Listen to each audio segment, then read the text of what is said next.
हाँ सारुके, बता क्या निकला राख में से?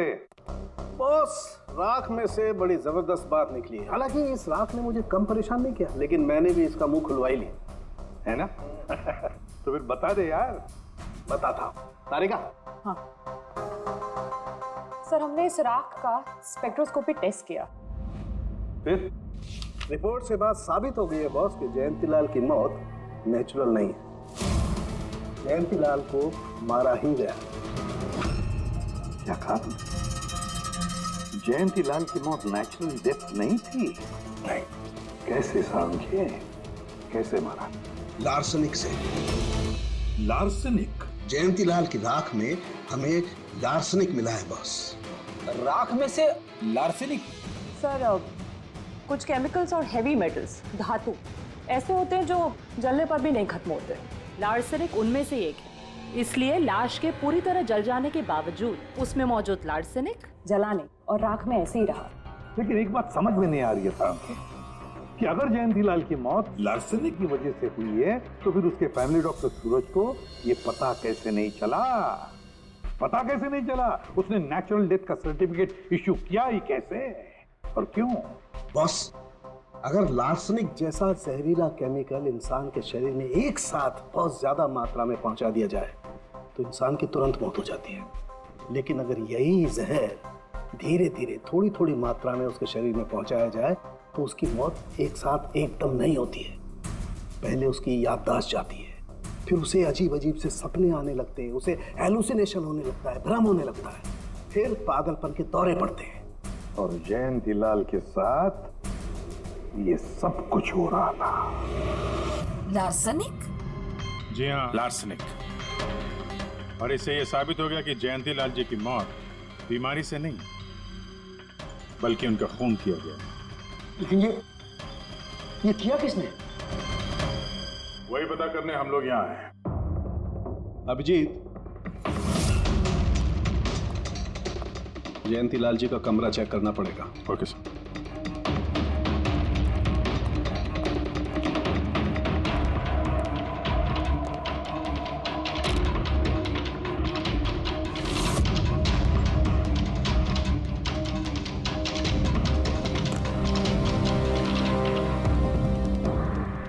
हम पे शक कर रहे हैं? आपने ऐसे सोच भी कैसे लिया कि हम लोगों में से कोई ऐसी घिनौनी हरकत कर सकता है? ऐसा कुछ नहीं है माँ, ये सब इनकी चाल है।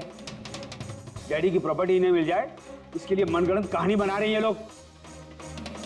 बकवास मत करिए सुशील जी, दोबारा ऐसा बोला ना अंदर डाल दूंगा।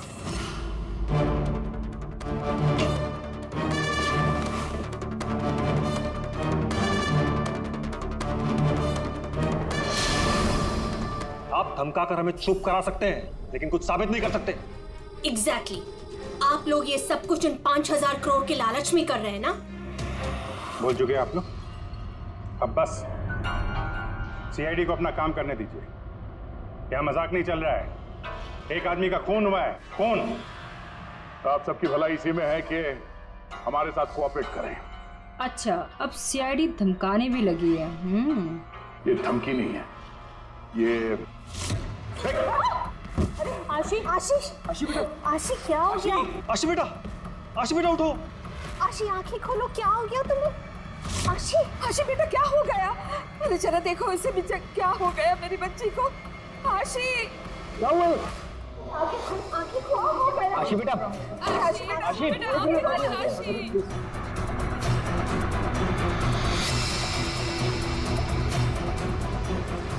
क्या हो गया आशी? आशी, इसे हॉस्पिटल ले जाना पड़ेगा फौरन। हाँ पंकज, क्या? माय गॉड, ये अच्छा ठीक है। क्या हुआ? ये डॉक्टर सूरज ने आशी के कुछ टेस्ट किए थे, पता चला कि उसके खून में भी लार्सेनिक है। लेकिन सर, लार्सेनिक आशी के खून में पहुंचा कैसे होगा? सर ऐसी कोई कॉमन चीज जो जयंतीलाल जी और आशी दोनों के कांटेक्ट में आई हो? खाना। अब आशी ने बताया था ना कि कुछ दिनों से जयंती लाल जी का खाना वो खुद टेस्ट कर रही थी? नहीं नहीं बस खाना नहीं, ये कुछ और है। ये सालुंखे साहब, ये आपको कैसे पता चला? बताता हूँ, बस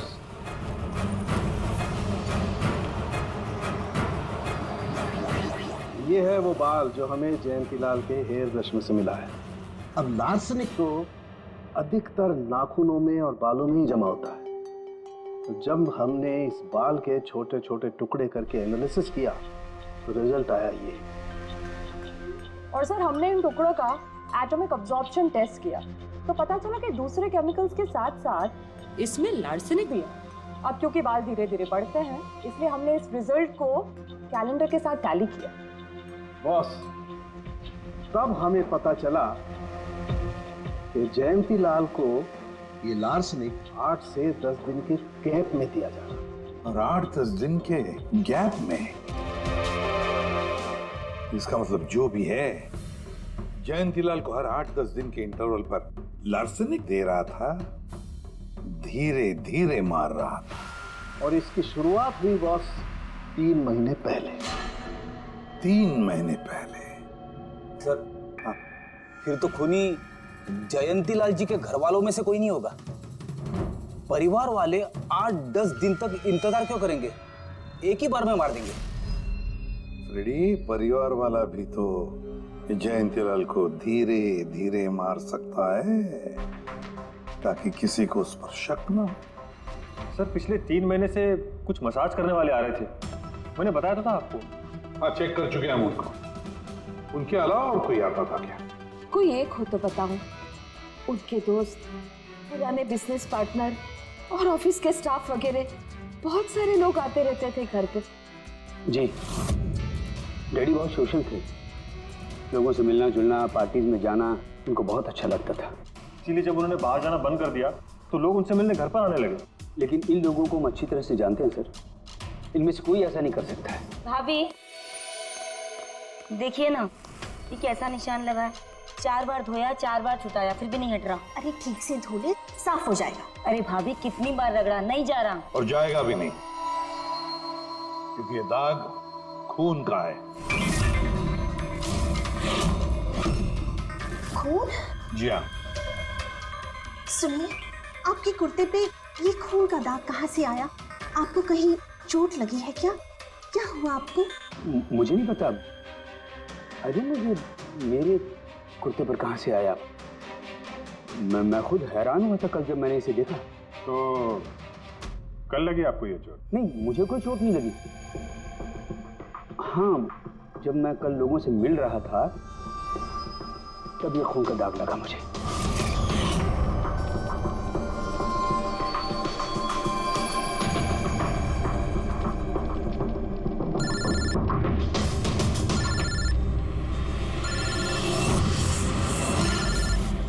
बिना चोट खून के धब्बे, अजीब बात है।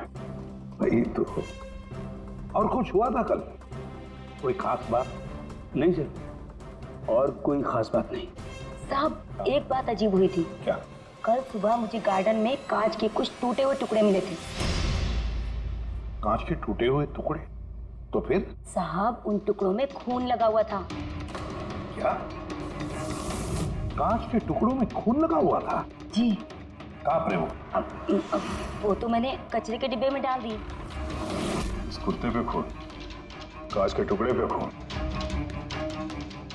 कहाँ देखे थे वो कांच के टुकड़े तूने? ये देखिए, यहाँ पर मिले थे मुझे कांच के टुकड़े। यहाँ पर? जी।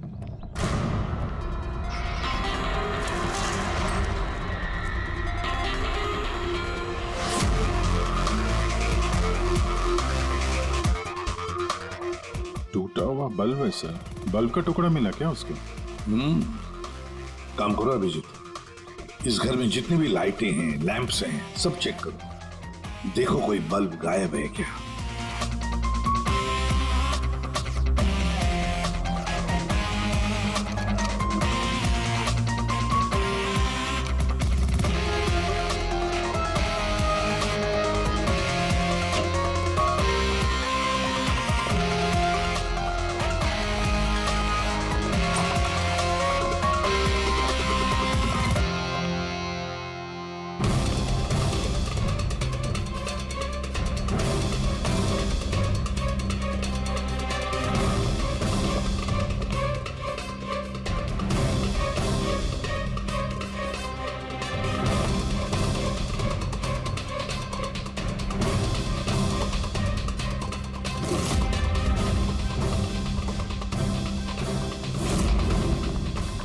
सर, सब जगह देख लिया, कांच का टूटा हुआ सामान कहीं पे भी नहीं है।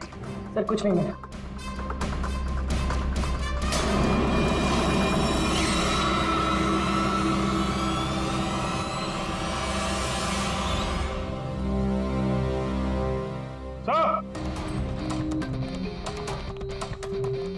जी ये सही, ये देखिए, यहाँ का बल्ब गायब है।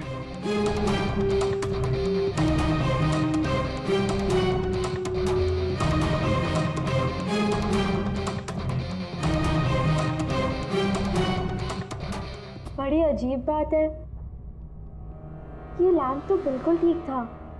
मैं और दादू इस लैम्प के नीचे काम भी किया करते थे, और जिस तरह दादू की मौत हुई तब भी ये लैम्प ठीक था, इसमें बल्ब था और ऑन था।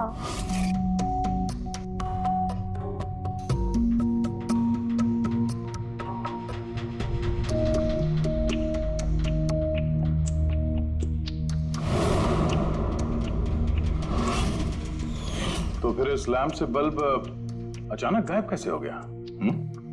क्यों कविता? नहीं साहब, मुझे कुछ नहीं मालूम कि बल्ब कैसे गायब हुआ, किसने निकाला, मैं कुछ नहीं जानती। लेकिन सर ये बल्ब कोई गायब करेगा क्यों? सर इस बल्ब का और इस लैम्प का कुछ ना कुछ तो लेना देना है इस केस में।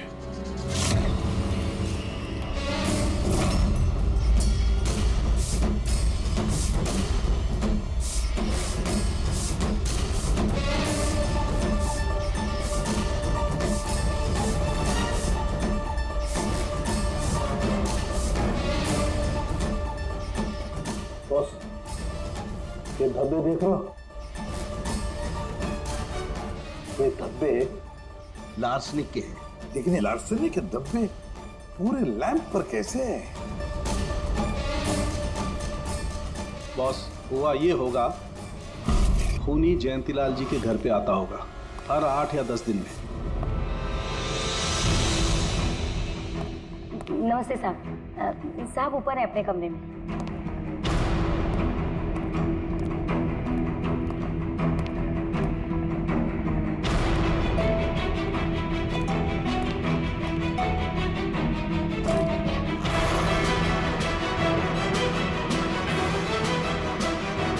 और चुपके से जयंतीलाल के टेबल लैंप पे लार्सनिक छिड़कता होगा।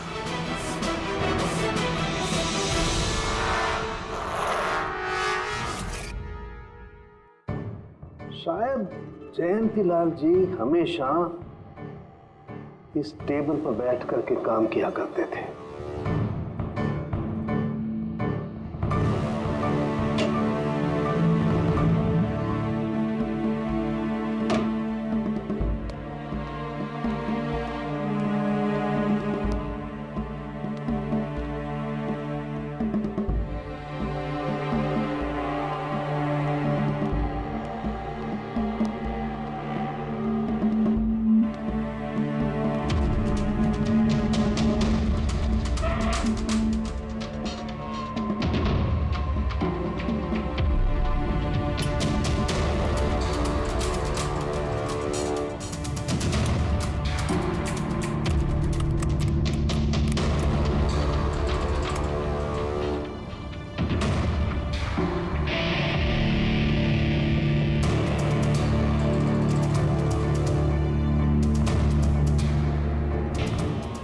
और जैसे ये बल्ब गर्म होता था, लार्सनिक धीरे धीरे फैलकर जयंतीलाल जी की सांसों में घुल जाता था।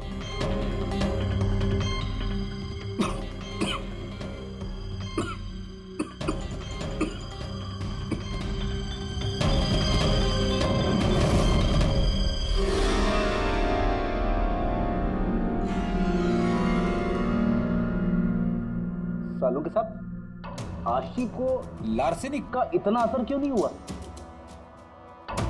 उसे लार्सनिक का इतना असर इसलिए नहीं हुआ फ्रेडी, क्योंकि वो यहाँ हमेशा नहीं रहती थी, कभी कभी आती थी अपने दादाजी के पास। यार ये जो भी कोई है, इस जयंतीलाल के और घर वालों के करीब का ही कोई है, इसलिए वो जयंतीलाल की मौत के वक्त यहाँ मौजूद था। और मौत होने के बाद में सबूत मिटाने के लिए उसने उस लैंप में से वो बल्ब निकालकर अपने जेब में रख दिया होगा। और फिर सभी घर वालों से मिलते वक्त सुशील जी को भी अपने गले लगा लिया। जैसे सुशील को उसने गले लगा लिया, उसके जेब में जो उसने बल्ब छुपा के रखा होगा वो फूट गया, जिसकी वजह से उसके कमर में जख्म भी हुई और उस जख्म से जो लहू निकला, जो खून निकला, वो सुशील के कपड़ों पर आया। मतलब सर खूनी घर वालों में से ही कोई होगा? नहीं फ्रेडी, घर वाला तो नहीं लगता, और घर वाला होता तो बस जेब में रख के थोड़ी ना घूमता। ये तो कोई ऐसा आदमी है जिसके पास वही एक मौका था सबूत मिटाने का, वो चंद मिनट। घर वाला तो कभी भी निकाल लेता। सर उस दिन तो कितने लोग आए थे यहाँ, खूनी का पता कैसे चलेगा? सर उस दिन मीडिया के लोग भी आए थे। कौन आया कौन गया ये सब रिकॉर्ड तो किया ही होगा उन लोगों ने। तो चलो देख लेते हैं किस किस ने सुशील जी को गले लगाया था।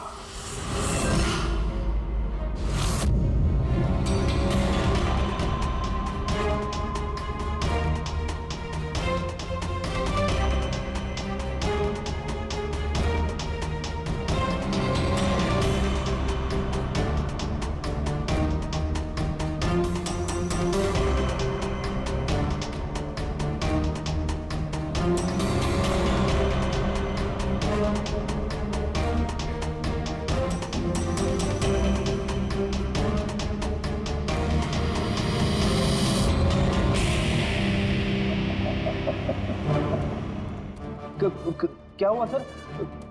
खूनी का पता चल गया? हाँ फ्रेडी, खूनी मिल गया। कौन है? फ्रेडी, इस आदमी की पूरी कुंडली निकालो, पता लगाओ पिछले 3 महीनों में ये कहां कहां गया था, किस किस से मिला था, क्या क्या किया है इसने, सब कुछ।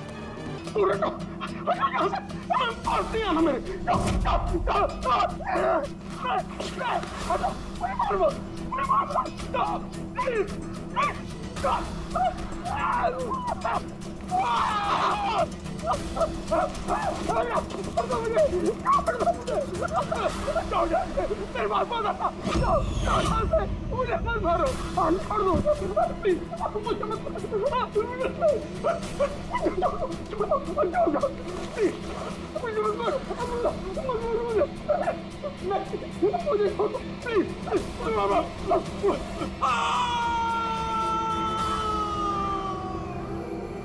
मुझे, मारो मत मुझे।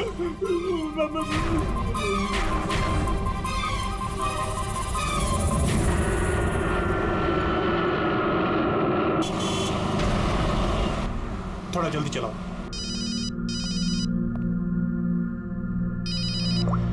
हेलो, एसीपी प्रद्युमन है। सर एक खून हुआ है। खून हुआ? कौन बोल रहा है? शहर के मशहूर बिजनेसमैन जयंतीलाल जी का खून। जयंतीलाल जी का खून हुआ है? कौन बोल रहा है ये? देखिए सर, मैं कौन बोल रहा हूँ ये इंपॉर्टेंट नहीं है। इंपॉर्टेंट ये है कि सेठ जी का खून हुआ है और उनके घर वाले उनकी बॉडी को अंतिम संस्कार के लिए लेकर जा रहे हैं। देखिए सर, अगर बॉडी जल गई तो खूनी कभी नहीं पकड़ा जाएगा। आप देरी मत कीजिए प्लीज, जल्द से जल्द जाकर बॉडी जलाने से रोकिए। हेलो, आप कहां से बोल रहे हैं? कौन है आप? Hello, damn it.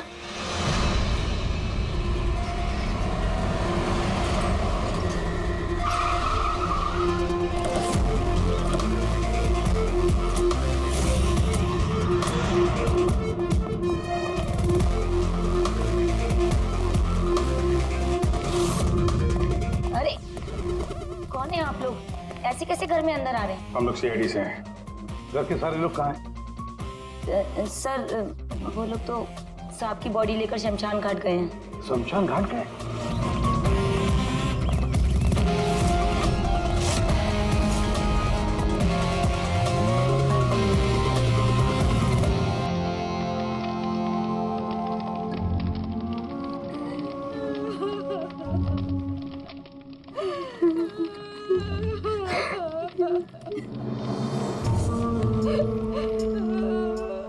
क्या बताऊं मैं, यकीन नहीं हो रहा कि जयंती भाई अब हमारे बीच नहीं है। 15 साल 15 साल पुरानी दोस्ती थी मेरी। वो तो मेरे बड़े भाई जैसे थे। पता नहीं ये सब कैसे अचानक से हो गया।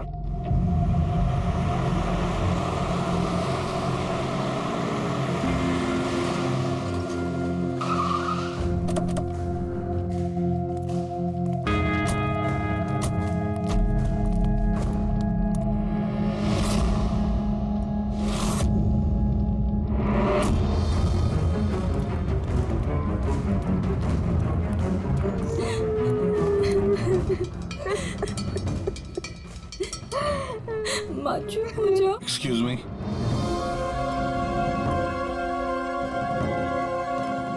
देखिए हम लोग सीआईडी से हैं। हाँ? जयंतीलाल जी के परिवार वालों से मिलना चाहते हैं। मैं जयंतीलाल जी की पत्नी दीपा। दीपा जी, हमें पता है ये सही समय नहीं है पूछताछ करने की, मगर क्या करें? वो जयंतीलाल जी की मौत के बारे में हमें कुछ पूछताछ करनी है। पूछिए, क्या पूछना चाहते हैं आप लोग? आप सुशील जयंती, उनका बड़ा बेटा। सुशील जी, हमें खबर मिली है कि आपके पिता की मौत एक नेचुरल डेथ नहीं थी, उनकी हत्या हुई है। क्या? ये कैसे हो सकता है? हम डॉक्टर सूरज, मैं जयंतीलाल का फैमिली डॉक्टर हूँ।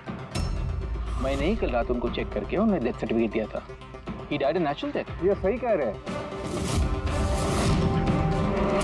जयंती भाई की मौत सभी घर वालों के सामने ही तो हुई थी, और इतने सालों से मेरा इस परिवार से रिश्ता है, वो लोग झूठ क्यों बोलेंगे? तो आप लोगों ने इतनी जल्दी में बॉडी क्यों जला दी? तो क्या ये भी गुनाह है? इतने महीनों से पिताजी बीमार थे, कितने इलाज किए, कितनी कोशिशें की, नहीं बचे वो। देखिए, हमें इंफॉर्मेशन मिली है कि जयंतीलाल जी की हत्या हुई है। क्या? हमने आपके पड़ोसियों से भी पूछा, उन लोगों ने भी कल रात जयंतीलाल जी के चिल्लाने की आवाज सुनी थी। देखिए, पड़ोसियों ने जो कहा वो सही है, लेकिन उनको या आप लोगों को सही बात नहीं पता है। और वो सही बात क्या है? पिछले 3 महीने से डैडी की दिमागी हालत भी ठीक नहीं थी। वो ना सिर्फ लोगों को और बातों को भूलने लगे थे, बल्कि उनको हेल्यूसिनेशन यानी भ्रम हो गया था। गलत सही, सच झूठ का फर्क उनको समझ में नहीं आ रहा था। दौरे पड़ने लगे थे उनको लगने लगा था जैसे उनको कोई मारने वाला है। कल रात भी उनको ऐसा ही दौरा पड़ा था।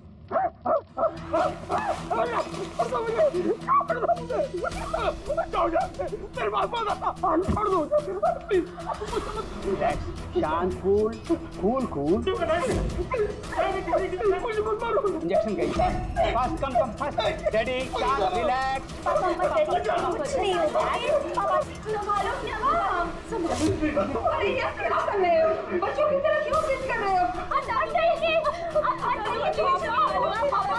सुशील जी, उनका स्लीव ऊपर करो। जाने दो, मुझे मारो। बस।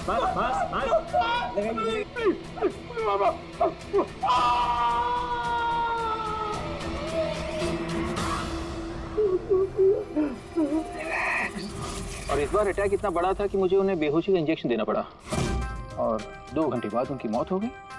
मैं आपको सारी डिटेल्स दे सकता हूँ, उनकी मेडिकल रिपोर्ट्स, मेडिकल हिस्ट्री, दवाइयाँ, सब कुछ दे सकता हूँ मैं आपको। हो गई तसल्ली आपको? अब हम अपना काम कर लें। इतनी जल्दी भी क्या है हेमंत? जरा सच तो सामने आ जाए।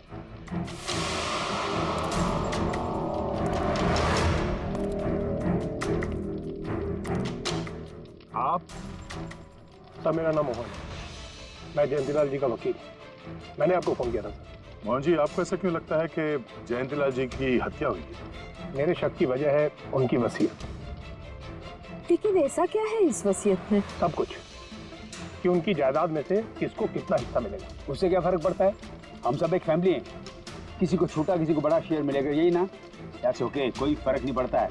अगर जयंतीलाल जी की मौत नेचुरल ना होकर मर्डर साबित हुई, तो आप में से किसी को भी उनकी जायदाद का कोई हिस्सा नहीं मिलेगा।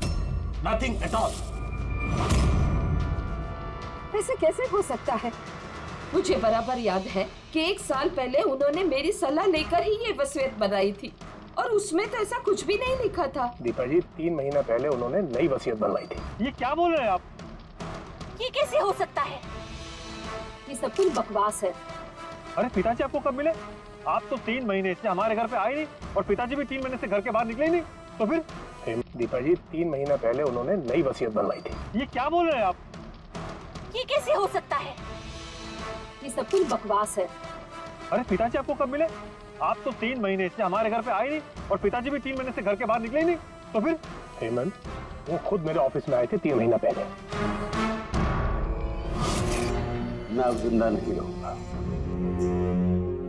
आप क्या कह रहे हैं सर? कोई मेरी जान लेना चाहता है, मुझे मार डालेगा। सर कैसी बात कर रहे हैं आप? कौन है जो आपको मारना चाहता है? कोई अपना, मेरे परिवार के सदस्यों में कोई है। मुझे पूरा यकीन है कि मैं अब चंद दिनों का मेहमान हूं। सर कौन है वो? कहा ना, कोई अपना। क्या सोच रहे हो? पुलिस के पास जाऊं? यही कहना चाहते हो? सर मैं पुलिस को खबर करूं? नहीं, पुलिस वाले भी अब मुझे पागल समझेंगे। तुम मेरा एक काम करो मोहन, मेरा वसीयतनामा बदल डालो। अगर मेरी मौत हो जाती है और मौत के बाद ये साबित होता है कि उसका कारण मेरा परिवार है, तो मेरा बिजनेस, मेरा पैसा, मेरा कुछ भी परिवार के किसी भी सदस्य के नाम नहीं होगा। सर अगर परिवार के सदस्य को नहीं मिलेगा तो किसको मिलेगा?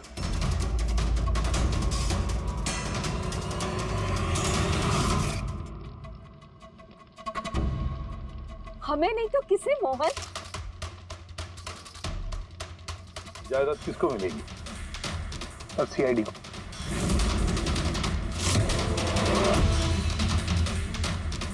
क्या बकवास कर रहे हैं आप? जी सर, अगर जयंतीलाल जी की मौत हत्या साबित होती है तो उनकी सारी जायदाद जो कि लगभग 5000 करोड़ है वो सीआईडी को और पुलिस वेलफेयर डिपार्टमेंट को मिलेगी। ये क्या मजाक कर रहे हैं आप? ऐसा कैसे हो सकता है? हो सकता है अगर उनकी मौत हत्या साबित हुई तो।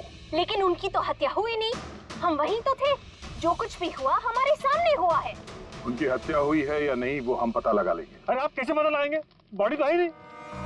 बॉडी जल चुकी तो क्या हुआ, राख तो है। जब तक ये केस सुलझती नहीं तब तक जयंतीलाल जी की राख हमारी कस्टडी में रहेगी। अरे लेकिन सॉरी मैम।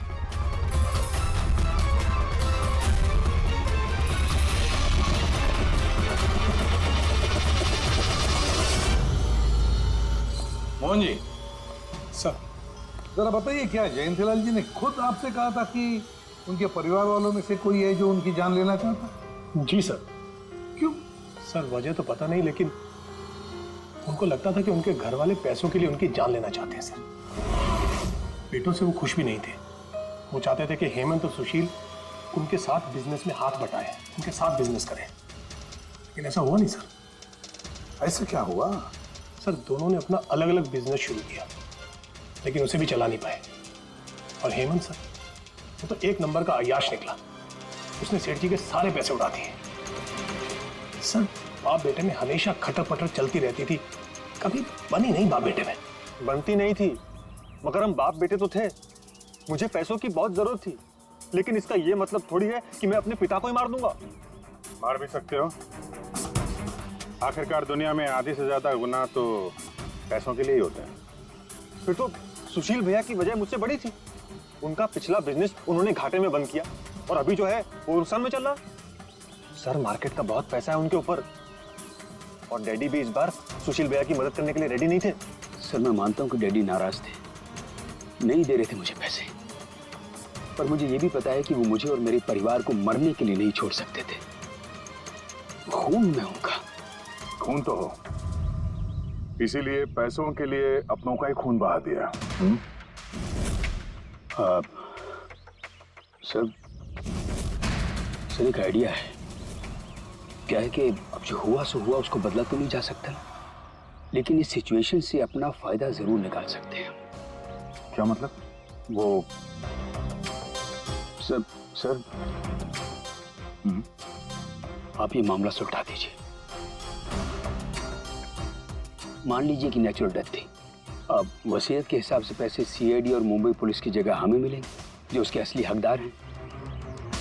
नहीं, आप लोगों का जो नुकसान हुआ होगा वो हम आपस में समझ लेंगे ना। सुशील जी, हर आदमी एक जैसा नहीं होता, और दोबारा ऐसे बात करने की गलती नहीं करना, समझे? तुम अपनी दादाजी से बहुत करीब थी ना? दादाजी मुझे बहुत प्यार करते थे। हम दोनों बेस्ट फ्रेंड्स के जैसे थे, एक दूसरे से सारी बातें शेयर करते थे। कभी दादाजी ने तुमसे ये कहा था कि उनकी जान को खतरा है, कोई उन्हें मारना चाहता है, ऐसे कभी कुछ कहा था उन्होंने? उन्हें हर किसी से डर लगता था। दादाजी सिर्फ मेरे पे विश्वास करते थे, बाकी उन्हें सबसे डर लगता था। तो उन्हें लगता था कि कोई उन्हें मार देगा। चलो दादू, अब हम खाना खाएंगे। क्या ये? चलो चलो चलो चलो दादू। मुझे वो सब लोग इसमें जहर मिला के मुझे मारना चाहते हैं। कौन मारना चाहता है दादू आपको? वो सब लोग मिले हुए हैं, सब मेरे खिलाफ साजिश कर रहे हैं। तुम मत खा, अरे फेंक देते, वरना तू भी मर जाएगी। दादू आप मेरा विश्वास करो, ये खाना मैंने अपने हाथों से बनाया, इसमें कुछ नहीं है, इसमें जहर भी नहीं, कुछ नहीं है। दादू आप मेरा विश्वास करो। देखो देखो देखो, मेरे हाथों में खा रही हो ना, देखो देखो, मुझे कुछ हुआ, मैंने अपने हाथों से बनाया। चलो दादू, चलो चलो चलो, खाओ खाओ खाओ खाओ। गुड दादू, गुड दादू। चलो एक और बाइट, जल्दी से जल्दी से जल्दी से जल्दी से एक और बाइट खाएंगे। अच्छा है ना दादू?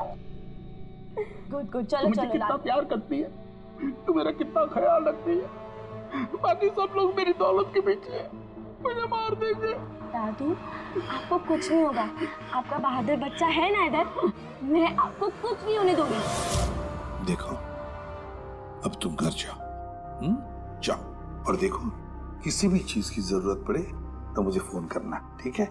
जाओ।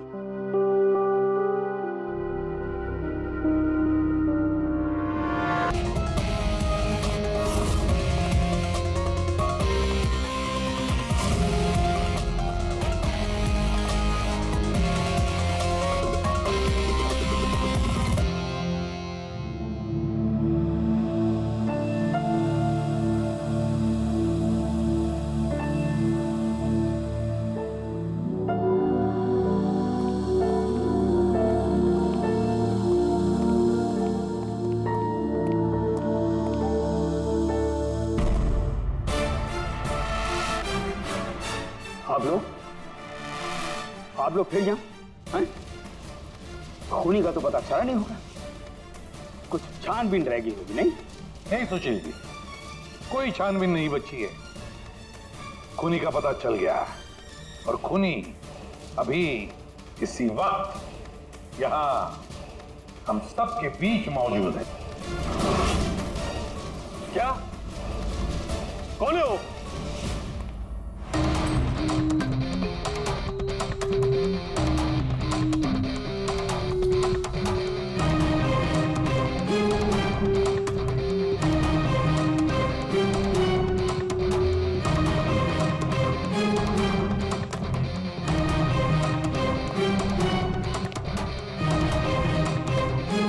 अरविंद जी,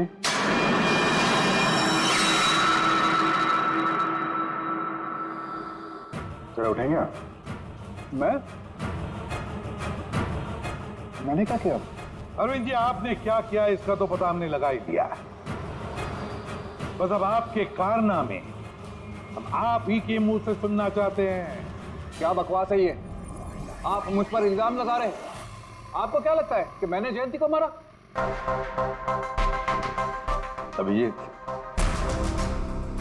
मौका मिला था, मान जाते तो सबके सामने कपड़े नहीं उतरते। तो एक कुर्ता उठाना। क्यों? अरे उठाओ सर। क्यों?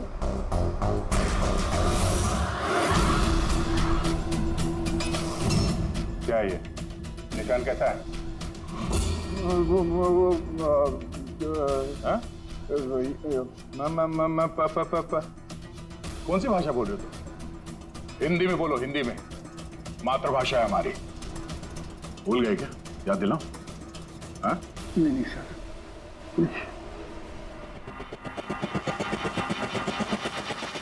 बताता हूँ। नफरत करता था मैं जयंती से। 5 साल पहले हमने एक बिजनेस शुरू किया था। आज ये इतना बड़ा 5000 करोड़ का एम्पायर है ना, वो मेरे मेहनत की कमाई थी। मैंने अपनी जिंदगी की सारी जमा पूंजी इस बिजनेस पे लगाई थी, पर जयंती की नीयत में खोट थी। उसने मुझे धोखा दिया, मुझे मेरी कंपनी से निकाल दिया। तब मैंने सोचा कि जब मौका मिलेगा तो मैं इसका हिसाब चुकता करूंगा। और वो मौका तुम्हें मिला 3 महीने पहले एडवोकेट मोहन के ऑफिस में, जहां पर जयंतीलाल जी भी आए थे और तुम्हें चुपके से उन दोनों की बातें सुन ली थी। अगर मेरी मौत हो जाती है और मौत के बाद ये साबित होता है कि मेरी किसी ने हत्या की है, तो मेरा बिजनेस, मेरा पैसा, कुछ भी मेरे परिवार के किसी भी सदस्य को नहीं मिलेगा। सर, अगर परिवार के सदस्य को नहीं मिलेगा तो किसको मिलेगा? सीआईडी को, जो मेरा मर्डर इन्वेस्टिगेट करेगा। मुझे लगा अच्छा मौका है, जयंतीलाल को मारूंगा मैं और शक जाएगा उसके परिवार पर। और इसीलिए तुमने जयंतीलाल की तरफ दोस्ती का हाथ बढ़ाया, एक नया प्रपोजल लेकर। क्यों? मेरे दिमाग में एक आइडिया था जिसके लिए मेरा उसके घर बार बार जाना जरूरी था।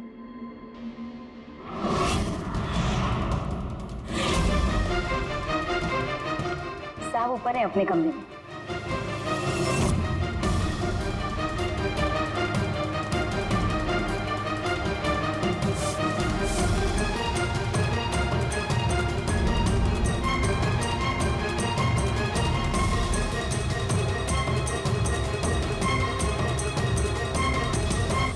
लेकिन एसीपी साहब, आपको इन पे शक कब हुआ?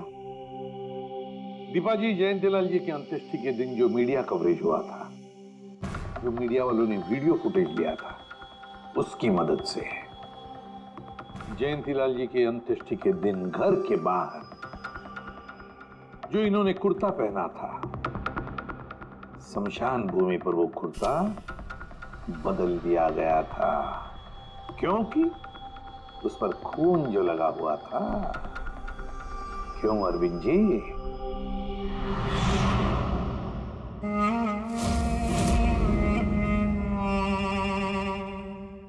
अरविंद जी, बदले की आग में तुमने जयंतीलाल का खून कर दिया। क्या मिला तुम्हें? कैसा सुख मिला? गलत किया तुमने, गलत किया। रेडी?